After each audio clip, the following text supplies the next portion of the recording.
Hey everybody, welcome into our live recap. Syracuse football falling, 38-3. Yeah, they got smoked here on Saturday. This is the Orange Zone. Tommy Sladek, Samantha Croston, and let's start this off right now for the Seminole fans that are going to watch this. They were all over our comments, all over the comments of our Orange Zone pregame podcast, saying scores like this: 45-10, 47-6. And honestly, even though we both picked Florida State to win, it was not by those scores. No. And we were kind of looking at them like, okay, all right, slow down. Props. We got to give them. We got to give them their flowers. We'll be saying it in the CNY Central comment. First of all, thank you so much to the Florida State fan base for showing out, supporting our content. We really appreciate that. But yeah, I mean, some of those scores, I definitely thought this is looking a little heavy. This is looking like people who are a little biased. And it turned out that was the reality. That was the truth. So shout out to them.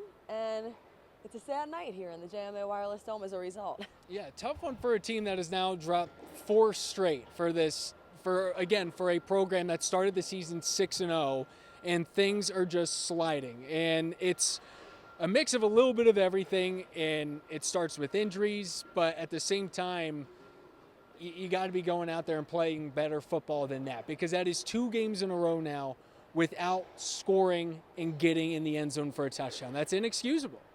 That's the craziest part. Yeah. And again, head coach Dino Babers taking accountability, saying that the blame falls on him. But the fact that 2 full games have gone by and there hasn't been a way to get into the end zone, it blows my mind, especially because, as many of you know, if you were here or watching on TV, Garrett Schrader was the starting quarterback tonight. Which for a while there were definitely talks. We talked on the Orange Zone podcast about maybe that would be the catalyst. That would be a different offense once Garrett Schrader was healthy and back in the game. He was back in the game, but for someone who we have always been saying is a dual threat quarterback, his throws were overthrown and he wasn't really running the ball. Yeah, you had the back part, you didn't have the healthy part with Garrett Schrader. And then on the flip side, end of the day, this was still 38 points. Is a part of that this Syracuse offense going 3-and-out, 3-and-out, 3-and-out, not giving as big of breaks for this defense? Sure.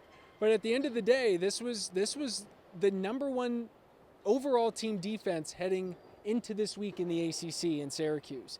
And they allowed 38 points. Granted, they've lost some big guys, and Garrett Williams being the biggest one in recent weeks. But at the end of the day, I know for a fact that defense can be much better than what we saw out there, and their really inability to stop FSU. And this is also where we have to give some credit to Jordan Travis and the way he was able to run that offense.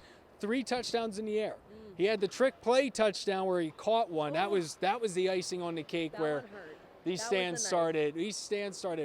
People flying out. You saw the chops coming in. They were trying to silence them. Florida State fans traveled well to this one, but it was for a game in which this team had been struggling to stop the run in recent weeks. I expected them to be ground and pounding it until they couldn't, but it ended up being some passing touchdowns, which is something we have not seen against the Syracuse team, especially in the red zone. And one of the biggest, what happened here, missed open field tackles. Uncharacteristic of this defense so far. And you had not only young guys making them, a guy like Deuce Chestnut missed a big one that ran it in. So, end of the day, there's a lot I'm sure they're going to need to look at on the tape, Sam, but this was tough. A 38-3 is a tough loss. But as for that offense, just quiet. Very quiet. And I mean, again, in some of the other losses that we've seen, I felt like it was a lot easier to blame a large percentage of it on the offense because the defense was holding teams. Yeah. This was definitely not the best defensive performance that I've seen. But I'll also say there are two things at play here. The first thing is, of course, the injuries, and it seems like game after game, there's one more guy down who we really kind of needed. Is it starting to catch up? Yeah, it could be starting to catch up. But I also think that this is a defense that is playing a lot of minutes on the field, which again could also be contributing to some of the injuries that we've seen. So to me, it's all connected. You know, this is a team that offensively completed on 3rd downs 1 for 11. Yeah. That's inexcusable. You know, and in those situations, I don't feel that they're giving the defense enough of a chance to compete.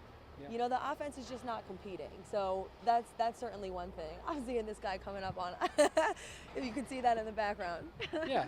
We're getting the message. We're going to be getting out of here in a minute. But end of the day, Dino Babers calling it extremely disappointing. Garrett Schrader saying they have to get these guys enthusiastic for next week. There's still football to be played. But one last point I want to make, Sam, is that he made an interesting statement in that he wants to be, he's like, we're trying to find a balance of working to what we're good at and playing to our strengths right now, as in playing to our strengths of battling what's been injuries. Ridiculous situation here. But we're managing. But again, balancing what they came in being good at when they're healthy and trying to figure out how to win with the injuries they're dealing with right now. So we're going to find out. All right. We're going to get out of here. We got to stop this. Wake Forest next week. That is funny. But Wake appreciate Forest you watching. Next week, we do. We appreciate your support as always. And Florida State, really a team that traveled very well. Yep. So props to you all, and we'll see you around. All right. Later. All right.